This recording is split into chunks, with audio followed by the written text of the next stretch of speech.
The Husqvarna FE501S, one of the few bikes that I have ridden in my 10 years of riding history that is really as close as you can get to a do-anything, go-anywhere bike. And over the past year, I have really put this claim to the test.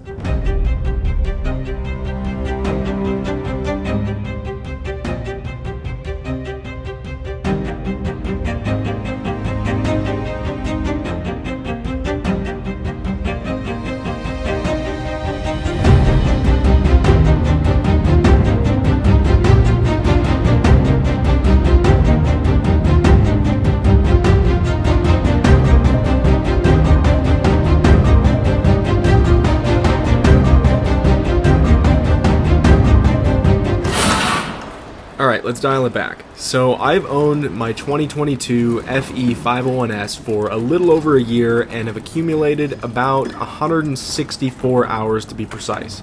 Now granted, I am not the first owner of the bike, so probably only about 120 or so of those hours were mine. That being said, I have so many thoughts to unpack, so much footage to show you guys, and I even have some internal engine components from the first motor rebuild. That way I can show you guys a little bit of the engine health as well. So, just to preface, I hope you guys enjoyed the video, and if you have any thoughts or comments, drop them down below. Alright, so let's call it what it is. It's a dirt bike with street legal components, but for the most part, it's an off-road oriented vehicle.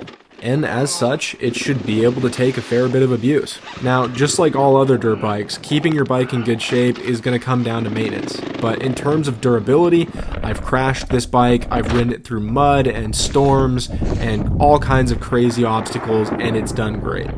Now, even though I'm riding the dual sport variant of the 501 series, my riding really leans heavily towards the off-road realm. I've just found that there's a lot more freedoms that you get for having the dual sport variant as opposed to the OHV only variant. With the 501, I split my time between riding single track, using it as a lightweight ADV bike, riding in the desert, and riding local trails.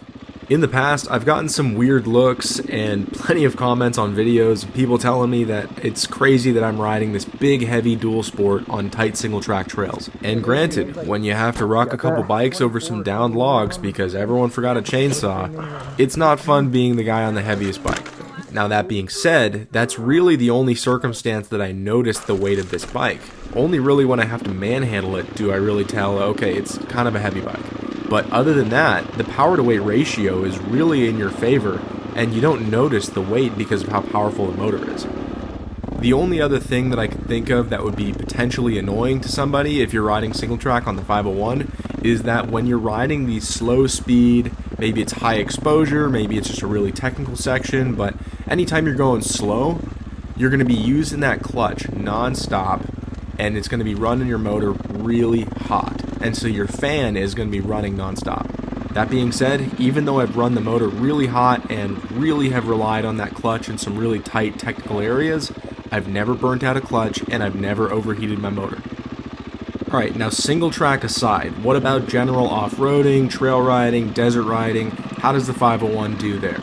My answer to that question is that it's going to be very different depending on each rider's setup, mainly in the areas of your suspension and the tires that you're running. For suspension, my bike is still stock, and the tires I'm running are Motaz Tractionator HTs. I'll get into my suspension in a moment, but for my tires, I have to say I absolutely love them. Even though that I said I do most of my riding off-road, I really wanted a tire that was an aggressive, dirt-oriented tire that could also handle a lot of street miles. And the Motaz Tractionator HTs were exactly that, because I was able to push thousands of miles out of a new set of tires on both street and dirt. Alright, now the suspension, and I have to preface this and kind of say I realize I haven't messed around with the clicker setup all that much on the suspension, but I gotta say, it's a little bit on the soft side.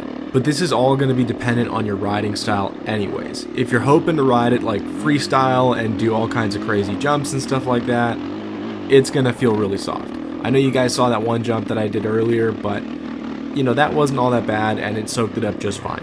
In my experience, the main place that I run into any kind of suspension problems is whoop sections. I usually have to slow down, and maybe it's a bit of a skill issue, maybe it's a suspension problem, but for me, That's really the only time that I can make any kind of complaints about my suspension. Other than that, it soaks up the rocks, it soaks up all the other obstacles, and I have no other problems with it. I also think it's worth mentioning, in all this time that I've had this bike, I have never blown a fork seal. And these are spring and oil forks because this is the street legal version of the bike. Now, going even further into the handling of the bike, I think that the gearing that you get when it comes stock is a little bit jumpy. It doesn't really have a great cruising speed, and I wasn't the biggest fan of it. If you like ripping wheelies, then it's probably right up your alley, but I wanted something a little bit less jumpy. So I changed my gearing to a 16-tooth front sprocket and a 46-tooth rear sprocket. After doing this, I retained a lot of that same power and the low-end grunt that I had with the bike, but I was able to ride at cruising speeds of 50 to 60 miles an hour without the motor seeming like it was working too hard. This helped me in high-speed desert riding, it helped me in single track to make the throttle a little less touchy, and it was really beneficial when it came to lightweight ADV riding. So now that we're on the topic of lightweight adventure riding with the 501, purely from the standpoint of where you can go off-road and the capabilities that it has, I think it's a prime choice for lightweight adventure riding. And if you followed my channel for long enough, you've seen that I've actually taken this exact bike on a 1,600 mile ride from Nevada to Canada. And this ride included street, it included dirt, and pretty much everything in between that you could imagine. Your main limitations for adventure riding are going to be how fast you can go on the street, which I really max out at 55-60 miles an hour before it feels a little bit too buzzy, and then how much you can pack on your bike.